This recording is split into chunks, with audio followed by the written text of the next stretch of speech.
Hello friends, நீங்கள் பார்த்துட்டு இருக்கிறது அமேசிங் ஃபேக்ட் சேனல். நீங்கள் என்ன நம்ம சேனலை சப்ஸ்கிரைப் பண்ணல அப்படின்னா உங்கள் வீடியோ கீழே இருக்கிற ரெட் கலர் பட்டன் சப்ஸ்கிரைப் பண்ணிக்கோங்க.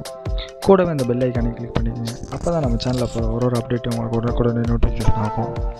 இன்றைக்கி நம்ம சேனலில் என்ன பார்க்க போகிறோம் அப்படின்னு கேட்டிங்கன்னா, எப்பயுமே பார்த்தீங்க அப்படின்னா நம்ம டவுன்லோட் பண்ணுற எந்த இமேஜுமே பார்த்தீங்கன்னா ஹெச்டி குவாலிட்டியில் வந்து இருக்காது. அது என்ன ரீசன் அப்படின்றத பற்றி யோசிச்சிருக்கீங்களா? நம்மளோட ப்ரௌசரில் வந்துட்டு நம்ம ஃபோனோட கெப்பாசிட்டிக்கு ஏற்ற மாதிரி தான் வந்துட்டு பார்த்திங்கன்னா நம்ம ப்ரௌஸ் பண்ணுற எல்லா இமேஜஸ் வந்து காட்டும்.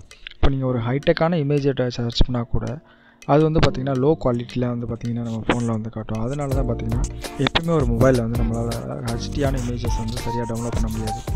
இன்றைக்கி பார்த்திங்க அப்படின்னா நம்மளோட க்ரோம்லேயே பார்த்திங்க அப்படின்னா நம்ம வந்து ஒரு அல்ட்ரா ஹெச்டி இமேஜை வந்து எவ்வளோ ஈஸியாக நம்ம வந்து டவுன்லோட் பண்ணலாம் அப்படின்ற பற்றி தான் பார்க்க போகிறோம்.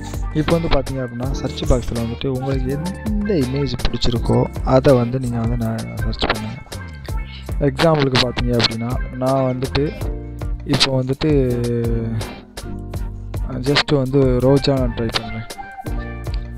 ரோஜான்னு டைப் பண்ணிவிட்டு சர்ச் கொடுக்குறோம். இப்போ வந்து பார்த்திங்கன்னா ரோஜா ஃப்ளவர்னு கொடுத்துருவோம். ரோஜா ஃப்ளவர் அப்படின்னு சொல்லி நான் டைப் பண்ணிட்டேன். இப்போ பார்த்தீங்க அப்படின்னா நம்மக்கிட்ட எக்கச்சக்கமான இமேஜஸ் வந்து இருக்கும். ஸோ ஒரு இமேஜை கிளிக் பண்ணுவோம். இப்போ இந்த இமேஜை வந்து நம்ம டவுன்லோட் பண்ணிட்டோம். ஸோ இந்த இமேஜை ஓப்பன் பண்ணி பார்த்தீங்க அப்படின்னா இதோட குவாலிட்டியை வந்து நீங்கள் செக் பண்ணிக்கோங்க. நம்ம வந்து பார்த்திங்க அப்படின்னா ஜூம் பண்ண வந்து நமக்கு வந்து பிளர் அடிக்கும், ஓட்டையும். இப்போ வந்து பார்த்திங்க அப்படின்னா இப்போ வந்து உங்கள் கூகுள் குரோமில் ஒரு சின்ன சேஞ்சஸ் வந்து நீங்கள் பண்ணணும். என்னென்னு கேட்டிங்கன்னா ரைட் சைடு கார்னரில் இருக்க 3 டாட் வந்து கிளிக் பண்ணிக்கங்க. அதில் வந்து பார்த்திங்க அப்படின்னா லாஸ்ட்டாக டெஸ்க்டாப் சைஸ் அப்படின்னு ஒரு ஆப்ஷன் இருக்கும், சைட்ஸ்னு, அதை கிளிக் பண்ணிக்கங்க.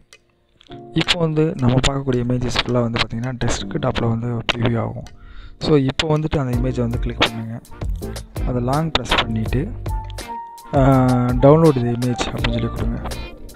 இப்போ வந்து பார்த்திங்க அப்படின்னா அதே இது வந்து பார்த்திங்க அப்படின்னா உங்களுக்கு எவ்வளோ கிளியராக வந்து டவுன்லோட் ஆகிருக்கும் பார்த்தீங்களா, நாய்ஸே இல்லாமல். ஸோ இதே இமேஜ் தான் வந்து பார்த்திங்கன்னா பிஃபோரும் டவுன்லோட் பண்ணோம். பட் வந்து அப்போ பார்த்திங்க அப்படின்னா உங்களுக்கு இந்தளவுக்கு வந்து குவாலிட்டி இல்லை. பட் இப்போ பாருங்கள், அதே இமேஜ் தான் நம்ம திரும்பியும் டவுன்லோட் பண்ணியிருக்கோம். பட் வந்து பார்த்திங்கன்னா உங்களால் வந்து ரொம்ப குவாலிட்டியாக வந்து டவுன்லோட் பண்ணணும். என்ன ரீசன் கேட்டிங்கன்னா நம்ம ஃபோனோட ப்ரௌசிங்கையும் லேப்டாப்போட ப்ரௌசிங் வந்து டிஃப்ரென்ஸ் ஆகும். ஸோ அதை கம்பேர் பண்ணி வந்து நமக்கான இமேஜஸ் வந்து அதுவே கன்வெர்ட் பண்ணி கொடுக்கும். இதில் வந்து பார்த்திங்க அப்படின்னா ஒரு இமேஜ் வந்து டேரெக்டாக வந்து ஹெச்டி மோடில் வந்து நீங்கள் வந்து லேப்டாப்பில் டவுன்லோட் பண்ணுற மாதிரியே பண்ணிக்கலாம். இது மூலிமா பார்த்திங்கன்னா எந்த ஒரு இமேஜும் பார்த்திங்க அப்படின்னா நம்ம டவுன்லோட் பண்ணுற இமேஜ் வந்து உடையாமல் இருக்கிறதுக்கு நிறையா சான்சஸ் இருக்கும். ஓகே ஃப்ரெண்ட்ஸ், இந்த வீடியோ வந்து உங்களுக்கு ரொம்ப ஹெல்ப்ஃபுல்லாக இருக்கும்னு நினைக்கிறேன். இதே போல் இன்னொரு வீடியோவில் வந்து மீட் பண்ணுவோம். தேங்க்ஸ் ஃபார் வாட்சிங்.